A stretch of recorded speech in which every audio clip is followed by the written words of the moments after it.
Shama harka fuunee hordoftootaf kabajamtoota jaallatamtoota hawwituu fi jirtu akka fayyaa keessanii eeguma galata waaqayyoon nagaa gootti nagaan qorraafaadha nagaa keessan irraa akka ta'e abdii fi amantii guutuun qaba iddoo jirtanitti nagaa waaqayyoo isiniif hawaayyotu jechuun jaalladha adeemoo gara keessan dhufeera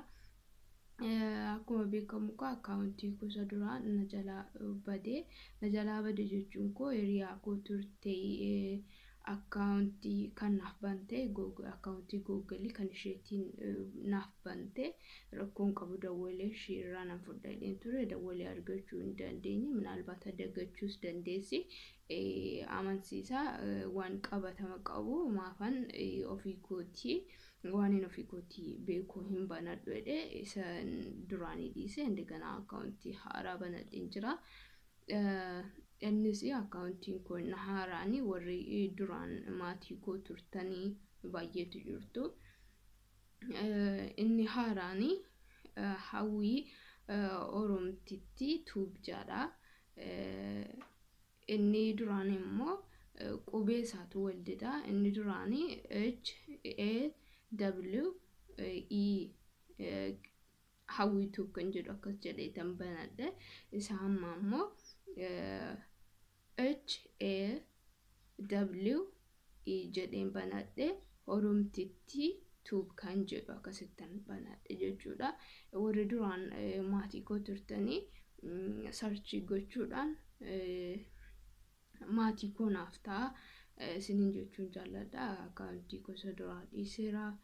haaraan banadhee jira yoollee sarchii gootanii isiniif dhufuu didayyuu warri duraan hordofaa turtanii na beektu akkasitti qaaman miidiyaa irratti viidiyoo yeroo hojjedhu na hubattu jedhee nasin beektu waan hin amanuudha har'a immoo viidiyoo raawwatteen jira qaaman miidiyaa irratti gadhiisuudhaaf jechuudha so akkasin subscribe like share gootanii ana politika keessan hawwii jajjabeessitaanu akaawgeetiin isin qabadan isinin jedha sabni keenya oromoo wal guddisuu jaallata isinin jechuu jaallata nus immoo warri nu ola deemnu warri xixiqqoon wal guddisuu akka saba keenya warra gurguddaa isinin jechuu jaallata isinin kabaja nagaanaaf taa'adduma jirtanutti yoo namni nama hordofuu hin jiraanne abdii kutee jilbana nama laafee duubatti deebi'uu dadhaama waan ta'eedhaaf yoommoo namni jabaadhu iddoo guddaa geessaa duubatti hin deebiinii namaan jedhu namni abdii isaatu cimaa beektee gara fuulduraatti tarkaanfachuudhaaf aggaammata jechuudha kanaafiyyuu wal biraa dhaabannu hundumti keenyayyuu isinirree warri hin bananne banadhaa